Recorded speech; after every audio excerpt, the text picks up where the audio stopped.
حبايبي عشان نولع الطماطم بتاعتنا نستوي كده. خلصت الصلصه بتاعتنا اهي، خلصت. هات المحشي، بسم الله ما شاء الله. ودي الحلتين بنشفها، شايفين بسم الله ما شاء الله الحله بتاعتنا. انا بحب الحله اللي بتلمع كده، هنشفها عشان ايه احط فيها الصلصه.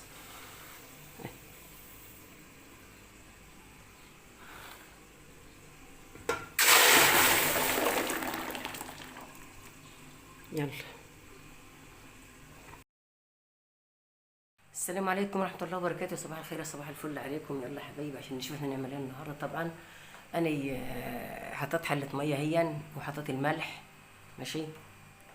وطبعا معايا طماطم غسلتها حلو، خدتها عند الحوض كده غسلتها غسله حلوه ونضيفه وحلوه. الطماطم ما شاء الله عليها طريه وحلوه زي الفل هي، حمرا زي الدم. طبعا احنا كنا جايبين طماطم واللي فاضل عندي، فايه عاوزين بقى ايه. عندي طماطم كتير، انا هشيل اهون ادي طبق اهون، ولسه التلاجة عندي درج التلاجة مليان ماشي. طبعا طماطم الايام دي ما شاء الله حلوه زي الفل ورخيصه وزي العسل. كيلو ونص ب10، ده هي الكيلو ونص ب10 والله. فيها ب5 وفيها الكيلو ونص ب10، بس الكيلو ونص ب10 بسم الله ما شاء الله، بسم الله ما شاء الله. في الغالي ولا 30 جنيه يسوى الكيلو ماشي. بس هو الحمد لله اللي ربنا يعود على صاحبه. يلا بقى يا حبايبي، انا طبعا همسك دي بقى انضفها زي ما انتم عارفين كده، بحيث القمع بتاع دهون، وبحطها في الميه. بسقطها ازاي كده اهو، تسقط في الميه ماشي. بوريها لكم بس فبشتلها تاني اهي. هسقطها في الميه لحد تاخد لها غلوه، واروح حطها تبرد ويلا ايه واسلق الكرنب. طبعا دي طماطم ماهيش وحشه ولا حاجه ولا في اي حاجه، والميه بتبقى زي ما هي كده. بتسقط الطماطم تاخد غلوه وتنشليه، بدل ما تكبها خساره. هنسلق فيها الكرنب دهيا. يلا يا حبايبي عشان ايه نعمل شويه محشي بقى ونشوف هنطبخ ايه.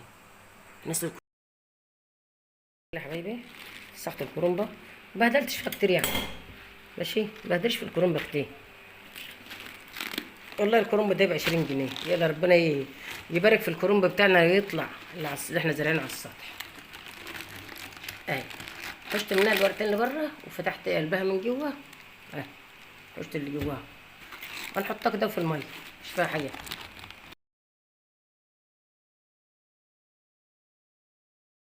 يلا يا حبايبي اهي الكيس اهي، بسم الله الرحمن الرحيم.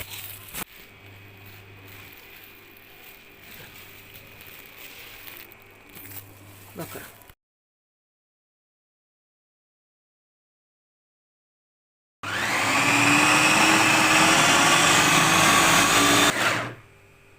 يلا يا حبايبي خلصت اهو.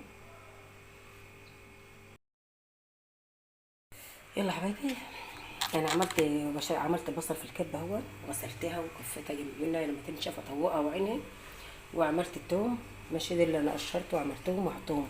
عايزه اسيبهم كده، لف عليهم بلاستيك ستريتش، ما دي بلاستيك برده اهون ما شاء الله نظيفه وحلوه. اقعد تحطهم في اكياس حطيهم ماشي. وعملت البصل. ويلا كل حاجه بعملها عشان ايه الشتاء بقى الدنيا ساقعه، الواحد ما يعرفش بدل ما يعمل فص ثوم يعمل بصله يعمل اي حاجه تبقى جاهزه على طول.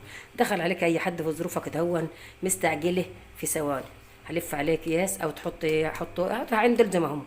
وانا عندي طبعا اهو في الفريزر